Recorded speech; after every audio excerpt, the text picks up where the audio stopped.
पुढची बातमी अहिल्यानगरच्या श्रीरामपुरात हॉटेल चालक आकाश दुबैया यांची हत्या करण्यात आली। कुटुंबियांसह नागरिकांनी पोलीस ठाण्याबाहेर मांडलेला ठिय्या लेखी आश्वासनानंतर मागे घेतलाय।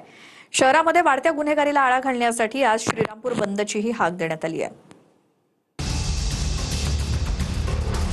अहिल्यानगरच्या श्रीरामपूरमध्ये काल हॉटेल व्यावसायिक आकाश दुबैया यांची किरकोळ कारणावरून त्यांच्याच हॉटेलमध्ये हत्या करण्यात आली आहे। या घटनेनंतर श्रीरामपूरमध्ये एकच खळबळ उडाली आहे। हत्येनंतर श्रीरामपूर पोलिसांनी 3 आरोपींना अटक केली आहे। आरोपी नेवासा रोड येथील लक्ष्मीनारायण हॉटेलमध्ये जेवणासाठी गेले होते।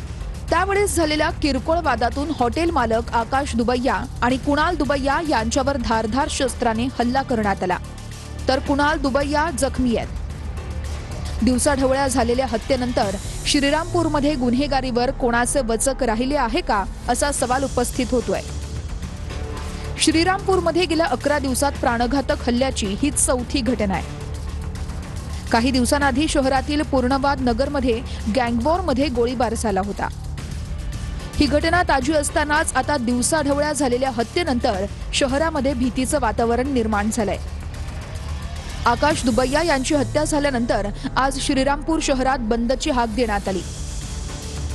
जिल्ह्याचे पालकमंत्री राधाकृष्ण विखे पाटील यांनी मयत आकाश दुबैया यांच्या कुटुंबियांची भेट घेत आरोपींवर कडक कारवाई करण्याचं आश्वासन दिलं।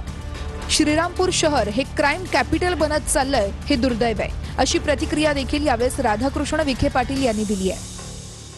हा जो प्रकार घडलेला आहे श्रीरामपूरचा, प्रत्येक नागरिकाच्या मनामध्ये एक मोठं भीतीचं वातावरण आहे। मोठ्या प्रमाणामध्ये एक क्राईम कॅपिटल म्हणतो आपण त्याला, अशा प्रकारचं आता शहराचं नावलौकिक होतोय।